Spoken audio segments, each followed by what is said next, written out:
bon li waral jotaay bi nag defe naa lenn la mooy comme niñ ko gisee boobu ba léegi amaana ñun dañu nekk ay étudiants nekk lu nga xamante ni dañu jàpp ni ñun ñoo yore dañoo bokk si ñu yor avenir u ëllëg si réew mi tey nag ñu nekkoon ci benn démarche bu ñu doon dox toujours mooy daan jot suñu ay bourse mu nekkoon lu nga xamante ni daf ñu daan jëriñ lool ñu dem ba jamono di dox ñu am nguur gu bees gu fi nekk daanaka nag bi mu ñëwee toog ba léegi moom ay waxam ak xalaatam lépp dafa jugul ci bourse yooyu noonu amaana sax moo taxit ñun bu ñu toogee départ mu amoon yéene ni dañoo war a waxtaanaat ci lu jëm ci bourse yi ñun ñu rafetlu woon ko ne ko loolu kat comme mu ngi koy xalaat ñun aussi ñu ngi koy rafetlu te di xaar jotaay boobu lay am tey nag bi ñuy dem ci loolu ñu jiital benn affaire mooy que ni ñun balaa ñuy dem te boobu ni ñu ko doon waaj ñu ne boobu bu ñu cay dem dinañ ci jéem a yóbbaale ay xalaatu yi nga xamante ne moom mooy jëmale ak yelleefu étudiant bi pour mu gën a jëm kanam loolu nag ñu koy xaar ci diir gu gàtt avant loolee di xew ñun ñu yëgal ñu ne que maanaam si état de paiement yi maanaam bu ñu ne état de paiement yi mooy li nga xamante ne moom la ñuy jiital toujours pour di wax étudiant bu ci nekk ana lan lañ la war a mën a fay ci weer bii di ñëw ñun nag loolu bi ñu koy jot si la ñu gis ni que ñoom ndekete en réalité li nga xamante ne ñoom ñu ngi ko doon wax ci suuf di ko nësaxal mooy comme quoi que ni étudiant bi nga xamante ne moom dafa doon jot rappel normalement dañ doon wax que ni loolu dafay nekk lu nga xamante ni dafay coûter état bi lu bëri ci xaalis ñu ngi ko doon wax nag ñun ñu ne leen loolu balaa ñu see gën a sori pour ñun dañ ci war a amal waxtaan bu gën a yaatu waxtaan boobu ñu koy xaar ñoom avant waxtaan bi ñu jiital leen mooy que ni dañoo ñëw di dagg loolu ñu naan rappel bi nag ñoom ñu ngi koy wax seen biir wax toujours boo déggee ñu naan non ñun dagguñu rappel mais nag en réalité ñun faut que ñu xam benn affaire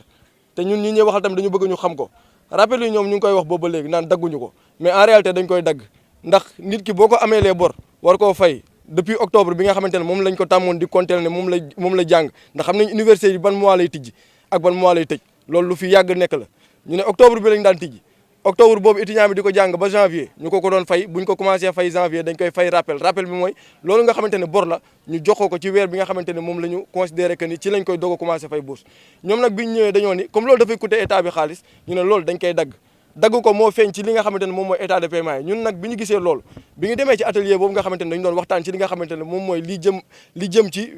année yi di ñëw ñun ñu ne balaa ñuy gën a sori ci waxtaan boobu noonu li ñu leen di ñaan mooy li nga xamante ne jël ngeen ko comme ay décision ñun ñu nekk ay représentants d'étudiants tey ay suñuy étudiants di dal suñuy kaw di ñu laaj boobu ba léegi ñun mënuñu leen a tontu balaa ñoo sori ci waxtaan boobu noonu li ñu leen di xaar mooy ngeen leeralal ñu lan moo tax ngeen amal bii dogal ñun ñu toog di leen déglu ci loolu lu yàgg ak diir mënuñu tey tontu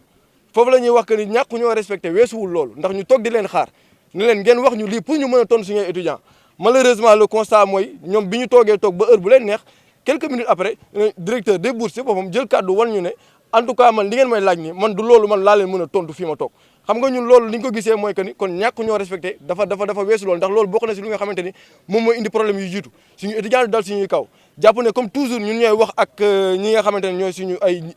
autorité ñoom jàpp nañ ni que bu dara amee dans les règles de l'art li nga xamante ne moom mooy yoon mooy daf ñoo war a jiital si waxtaan mais malheureusement ñun ñuy toogaat fii di ko wax seen kanam ne que loolu dañ ko jël suñu ab ginnaaw amuñu ci seen benn consentement maanaam ànduñu ci benn yoon ak ñoom daf leen neex ñu jël ko dogal def ko te tamit ñu pare ne ñoom mënuñu see communiquer loolu moo gënoon yokku tey tax ñu taxaw ne dañuy wax ndax ñoom aussi booba léegi ñu ngi leen di gis ci médias yi toujours ñun li ñuy communiquer ñoom toujours li wuuteeg loolu rek la ñuy faral di wax pour jéem a gagner toujours cette masse populaire. waaw jàpp nañ ni négociation mën na am bu ñu woowaatee ndax xañ na looloo gën a yokku tax sax booba léegi boo leen ñu gisee xañ na defuñu dara ndax booba léegi le 2 la woon ak le 3 amaana ñun buñ jugee ci atelier boobu booba léegi boo leen seetloo ci leen lañ nekk mooy di communiquer maanaam di wax ak nit ñi di wax ak ñoom ci li nga xamante ne moom mooy situation bi fi nekk di leen yëgal li nga xamante ni moom la autorité yi aussi nekk di nësaxal ci suuf pour au moins nga xamante ni ñun bu ñu demee ba war a jël beneen tànk si li nga xamante ne moom lañ nekk nii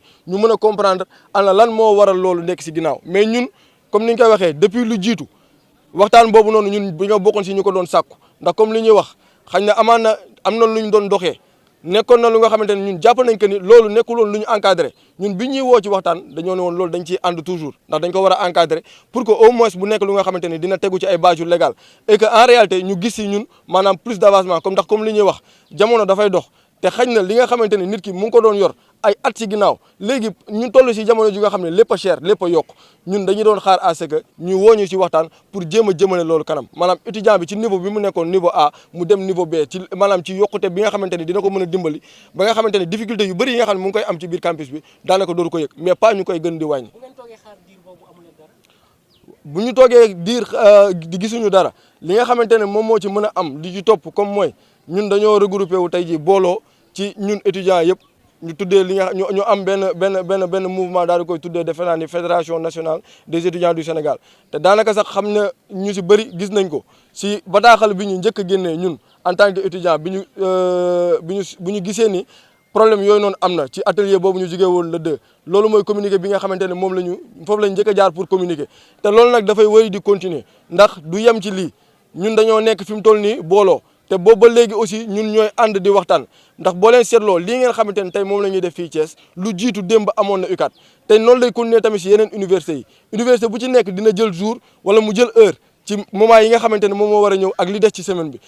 ñun li ñu ci jàpp mooy que ni on va toujours communiquer ndax loolu mooy li nga xamante ne xaj na mënul ñàkk pour ñu jàllale information si ñoom ñu xam ni ñun fi mu toll nii li ñu bëgg mooy na lépp leer ñoom comme li ñu doon woo ñoom depuis toujours juba jubante ak transparence ñun ci loolu lañ nekk di dox ak ñoom maanaam di wax ak nit ñi li nga xamante ne moom mooy dëgg ak li nga xamante ni moom nga xamante ni moom la ñu war a xam mais pas comme ñoom ni nga xam ne noonu lañ ko nekk di defee ndax depuis toujours ñoom ñu ngi communiquer mais booba léegi seen communication en réalité dafay waru lool ak li nga xamante ne ñun loolu la ñuy wax ak ñun ci suuf bu ñu toogee ab diir jotuñu li nga xamante ne moom mooy retour bi ñuy xaar si ñoom maanaam ñu woo ñu waxtaan ñun nag dinañu toogaat ñun comme ay mag lañ dinañu toogaat xool ginnaaw li nga xamante ne ñu ngi koy def ci semaine bi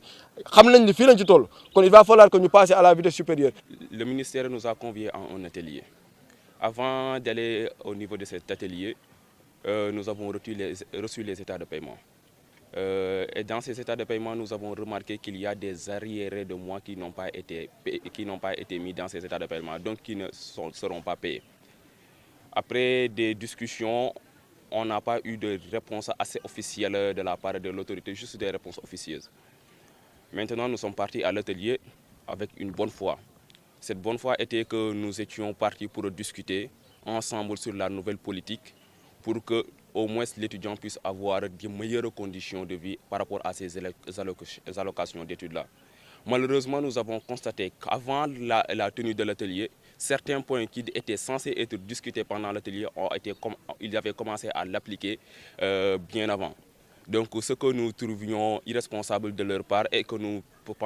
voyons être un manque de respect à l'endroit des étudiants, parce qu'on ne peut pas convier des gens à un atelier de travail pour discuter sur un point bien précis. Et avant l'atelier, on voit que parmi ces points-là, certains ont été en train d'être appliqués et qu'ils se disent qu'ils ne pourront pas retourner en arrière. Pendant cet atelier-là, nous les avions posé une seule et unique question. Vous nous aviez conviés à un atelier. Avant qu'on arrive à cet atelier-là, vous avez commencé à appliquer certaines directives qui étaient censées faire partie de la conclusion de cet atelier-là. Maintenant, nous, en tant que représentants d'étudiants, nous n'allons pas accepter d'être manqués de respect de la sorte. Avant de continuer le travail, veuillez retourner aux étudiants ce qui leur revient de droit pour qu'on puisse discuter convenablement, parce qu'on ne peut pas venir ici et qu'on voit qu'en réalité, vous avez commencé à faire des choses auxquelles nous n'étions pas au courant. Et le pire dans ça, certains ont appelé à la direction des bourses et les autorités l'ont dit que ce sont les autres représentants d'étudiants qui ont accepté. Ce qui est totalement faux, parce que nous, en tant que représentants d'étudiants, il y a certaines choses que nous n'allons jamais accepter. Nous sommes des étudiants, nous sommes avec nos camarades, nous allons nous représenter dignement. Malheureusement, ils ont dit qu'ils ont déjà terminé leur rapport, ils ont transmis ça au ministre de l'Enseignement supérieur qui va statuer. Et nous trouvons que ce rapport-là est nul et d'une nullité absolue. Ce rapport-là, nous le trouvons caduc parce que nous n'avons pas été représentés là-bas et nous trouvons que ce qui a été pris là-bas comme décision ne nous engage pas en tant qu'étudiants. Malheureusement, il n'a pas pris en compte la demande d'étudiants parce que lorsque nous leur avons posé la question, ils sont restés 5 minutes, plus de 5 minutes même, sans réponse. Ce qui veut dire qu'ils ne pouvaient pas donner une réponse assez concrète par rapport à ça. Nous, en tant que représentants d'étudiants, on s'est dit que nous n'allons pas rester à un atelier où nous ne sommes pas respectés. Dans un atelier où des directives qui étaient censées être discutées ont commencé à être appliquées depuis longtemps. Nous sommes toujours ouverts au dialogue, nous ne sommes pas fermés au dialogue, mais on ne va pas faire un dialogue dans lequel nous sommes respectés. Si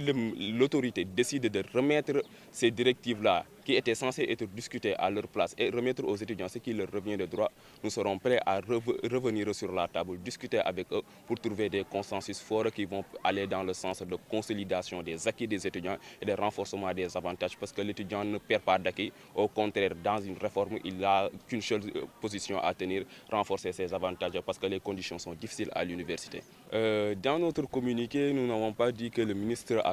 va supprimer les bourses. Nous avons dit que le ministre a décidé de supprimer les rappels. Parce qu'il y a un contexte qui est là, c'était les arriérés des mois d'octobre, novembre et décembre qu'il a décidé de supprimer. Malheureusement, il est en train de faire une désinformation à travers les médias, comme quoi qu'il nous avait donné des propositions au niveau de l'atelier, chose qui est totalement faux.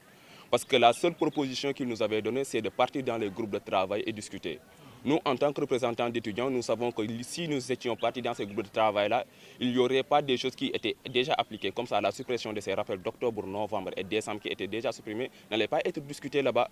Donc il allait discuter des nouvelles politiques. Et nous, ce qui nous intéressait le plus, c'est de parler d'abord de ce qui a été supprimé, de l'existant d'abord, avant d'aller vers des réformes ou des nouvelles politiques. En ce moment-là, lorsque nous sommes sortis de l'atelier, nous nous sommes réunis en une fédération qui représente l'ensemble des étudiants du Sénégal, qu'on appelle la Fédération nationale des étudiants du Sénégal. Nous sommes en observation parce que nous leur avons dit que nous ne sommes pas fermés au dialogue, nous sommes en observation. Ils sont en train de faire de la désinformation, nous sommes en train de rétablir la vérité et nous sommes en train d'observer. Nous allons passer à travers les médias, nous allons rétablir la vérité et nous allons voir ce qu'ils vont faire. S'ils décident de nous rappeler pour qu'on puisse discuter convenablement d'une réforme constructive et non d'une réforme répressive, nous allons y aller. Mais s'ils décident de rester dans le mutisme